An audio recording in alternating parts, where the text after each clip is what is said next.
Free-to-play games are now incredibly good, and 2025 is delivering some awesome titles you can dive into right now. From MOBAs to tactical shooters to innovative indie masterpieces, there's a game here for everyone. In this video, we're breaking down the best brand new Steam games available in 2025. Whether you're into strategy, action, or something in between, this list has you covered. This is Undercoverdudes, and these are the top 10 free Steam games to play right now in 2025.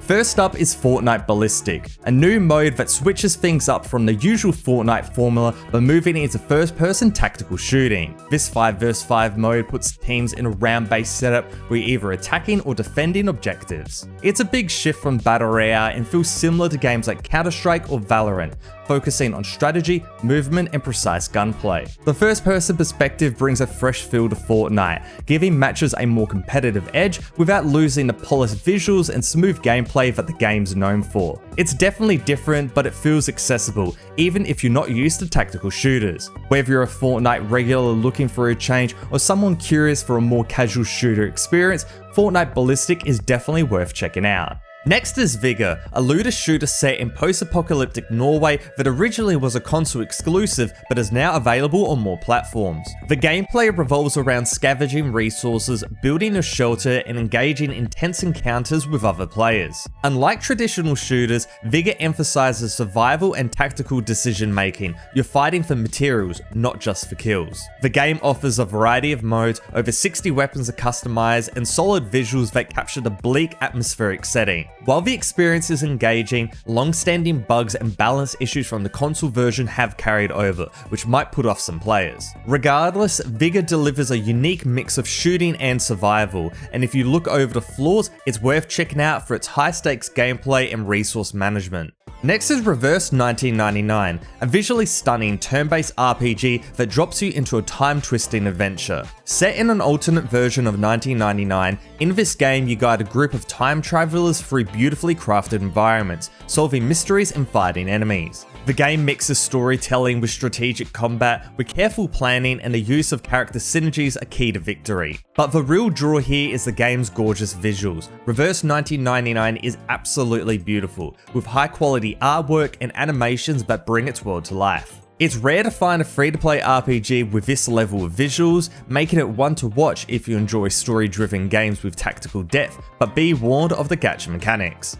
Next up is Shinova, a third-person tactical shooter with a unique anime aesthetic. Taking inspiration from games like Valorant and Rogue Company, it brings a fresh dynamic to the table, the ability to seamlessly switch between two-dimensional and three-dimensional form. This opens creative movement options and adds a strategic layer to matches, making it more than just a competitive shooter. Visually, it stands out with its vibrant art style, appealing to fans of anime and stylish shooters alike. With this also comes very low required system specs, only needing a Core i3 and a GT 730 graphics card. While Shinova doesn't reinvent the genre, its distinct mechanics and solid execution make it a fun and memorable experience for players looking for something a little bit different. Next we have Nordhold Origins, a game that blends real-time strategy with survival mechanics in a Viking-themed setting. The focus here is on building a medieval village, managing its economy and fortifying it against relentless waves of enemies. What makes this game stand out though is the depth in its resource management and combat system. You'll need to balance growing your settlement while placing defenses and choosing upgrades such as relics and spells to give you an edge. The graphics here are simple but effective, making it accessible on low-end systems,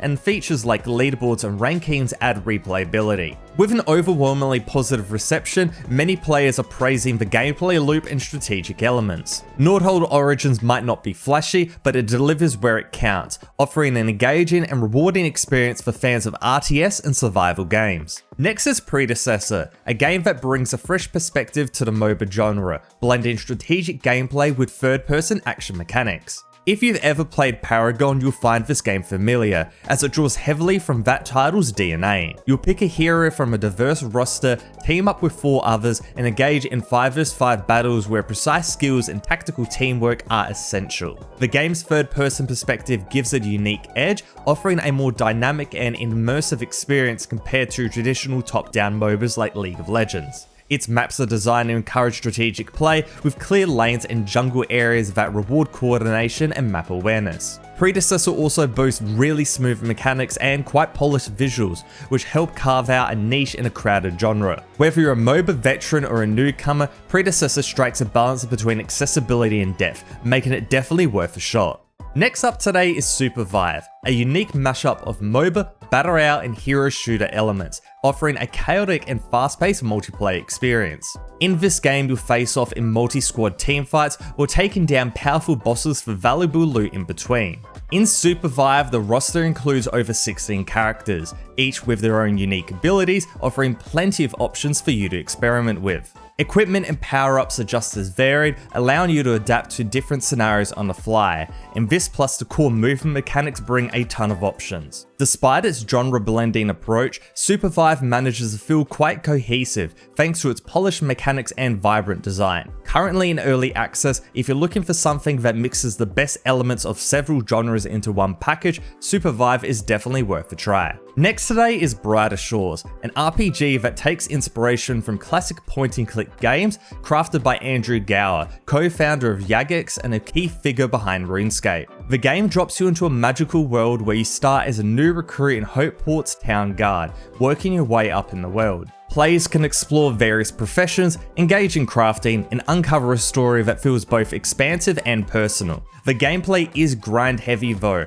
reminiscent of old school RuneScape, but with enough modern touches to keep it fresh. Its charming visuals and attention to detail make the world feel alive, offering hundreds of hours of potential gameplay. While still in development, Brighter Shores has already won over fans of nostalgic MMORPGs, delivering in spades but with a modern twist. Next we have Delta Force, a multiplayer first-person shooter that has made a big impact on the scene. Finally coming into open beta, Delta Force features modern team-based tactical gameplay, very reminiscent of Battlefield and the like, but in a free-to-play package. With 32 vs 32 battles across land, sea and air, this game has every element covered. The perfect alternative for Battlefield fans. Its visuals are impressive for a free-to-play title, and the variety of maps and modes ensures replayability. However, concerns about its kernel-level anti-cheat system have raised some eyebrows. If that's not a deal breaker, Delta Force is shaping up to be a very solid entry in the tactical shooter space, offering the scale and intensity fans of the genre crave without the usual price tag. Next up is Once Human, a multiplayer open world survival game set in a post-apocalyptic universe. In this game, you're thrown into an expansive open world environment where you must gather resources, build shelter, and fend off both hostile creatures and other players. The game features a decent enough backstory, in-depth weapon customization, numerous monsters, all wrapped in an MMORPG experience we're all quite familiar with. It's nothing groundbreaking, but the reviews are quite positive, in particular because there's no pay to win, and overall it's a pretty decent survival game.